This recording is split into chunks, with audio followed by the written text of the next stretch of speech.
Welcome to the first episode of the Fit for Real Life Diaries. My name is Kate Galliot. I am 20 years a movement specialist and fitness coach, and I help you build a body you love to live in. I decided to take on this new little project because I just wrote a book called Becoming Unbreakable, How to Build a Body You Love to Live In. And one of the core tenets of the book is that becoming unbreakable, which is just my one kind of all-encompassing word for feeling strong, resilient, pain-free, capable so that when you do experience pain, you know what to do to help yourself through it. Strong, fit, everything you can picture about how you want to feel in your body. Around here, we call that being unbreakable. But a core tenet of my book is that being unbreakable is not just a series of exercises. Sure, yeah, we're going to work out and we're going to train our body because our body and its tissues responds to force through movement, lifting heavy things, resisting things, dancing, doing cardio, playing tennis. All of these things help our body to adapt. But being unbreakable is not just a set of exercises, and it's not a certain kind of diet, and it's not just about, do you do yoga? It's about how you live your life. And an unbreakable human looks at their life and sees where they can inject things that would help them feel how they want to feel, help them do what they want to do. And it really just makes your life more robust in sending the signals that tell your body how you want it to respond. So I decided to start a diary series because so much of how I live my life, I don't think it's very weird or all that interesting, but I think it's unique enough that it might inspire you to come up with some things in your life that will help you inject more of this into your world, more of the unbreakableness into your life. And I hope it will show you just how doable it is. So I thought we would kick off the first episode in my very favorite spot in my house. Yes, right here on the floor. I really like to sit on the floor, not because I think furniture's bad, and I'm not going to tell you furniture's bad. A lot of the fitness industry does that. They're like, don't sit in chairs. We're going to sit in chairs.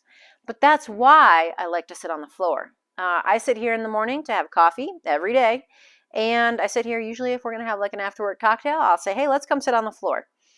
So why do I want to do that? Well, I know my day is going to include tons of sitting in a chair. Like it just is. I work on the internet, So I'm already sending the signal of chair sitting to my body.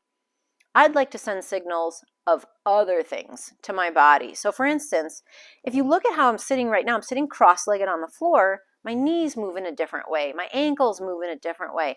I hold myself up differently. If I decide to sit like this while I'm drinking my coffee, that's different for my body. And because my body is going to respond to all of the forces that it experiences through movement and positions, my body then will adapt to all of that. And so I like to sit on the floor as often as I can just to give my body something other than the signal of chair sitting. So I wanted to give you a few things I use to help make sitting on the floor more fun.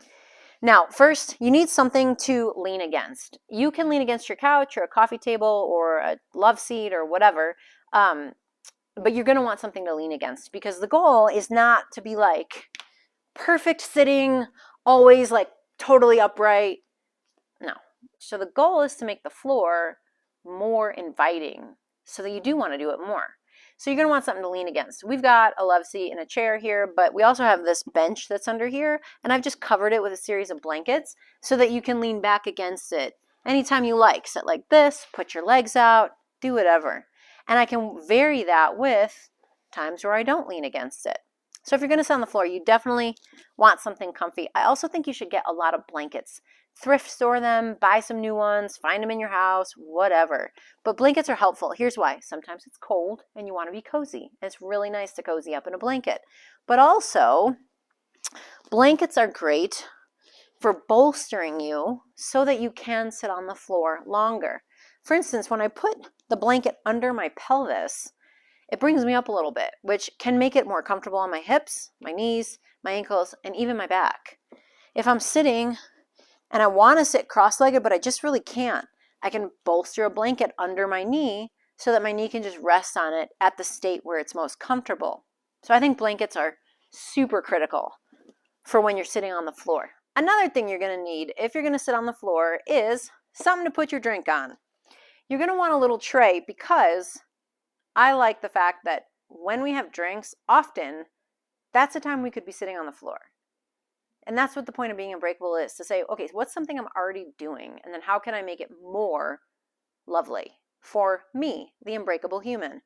So if you're having morning coffee or tea or water or soda, or you're having an afternoon, protein shake, or you're in the evening and you're having tea or wine or whatever, um, chances are you're sitting in a chair to do that. So why not go sit on the floor for at least a little bit of the time? So a tray not only makes it so that your drink has a place to sit without tipping over like it would on carpet. If it does tip over because you bumped into it, a tray is much easier to clean up liquid because it'll contain it. And then I also like too that it like reminds you there's a drink on the floor, so you don't hop up too quickly or whatever and accidentally knock into it because you forgot that it was sitting on the floor. Now, a third thing you need if you're going to sit on the floor is a book to read, a Sudoku, a magazine, whatever you're doing to entertain yourself, put that near where you're going to sit on the floor, or bring it with you when you go sit down. Because while you're here, you want to stay there for at least a period of time. If you have something to do, that would help.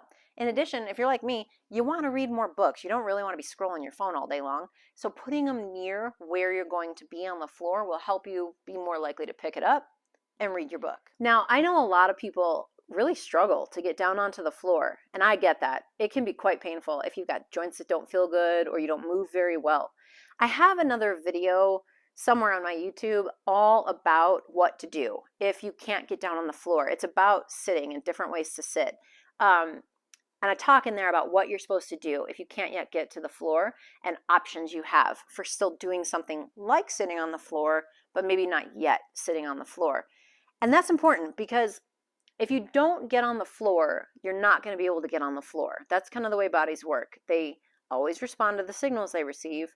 And if you aren't doing something consistently, they don't upkeep the ability to do that.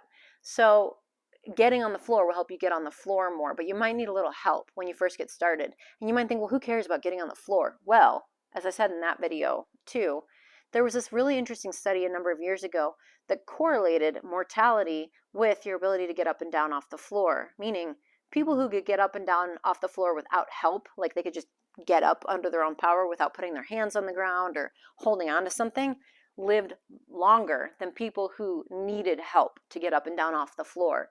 So I think that's a really good motivator too. Like, part of being unbreakable is having the longest, most awesome life that you can, and getting up and down off the floor certainly helps you improve your ability to move and be fit and active.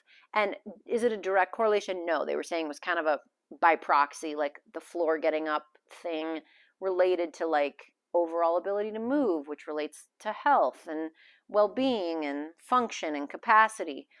So in addition to getting on the floor just because it helps you position your body in different ways and explore more movement in your day, and it's something different from sitting in a chair, it also can have health effects for you. All right, I think that's a good spot to end this first Fit for Real Life diary. I am so excited to do this series. I think it's pretty neat to share with you, and I can't wait to see what creative ideas you come up with because of what you saw here. If you like what you saw, please be sure to like and subscribe my channel. Maybe share this video with a friend who you think might like it. If you have questions, certainly leave a comment below. And I've got links to all my goodies, including my book and my websites, in the caption section of the video. I'll have another Fit for Real Life diary for you soon. Till then, take care.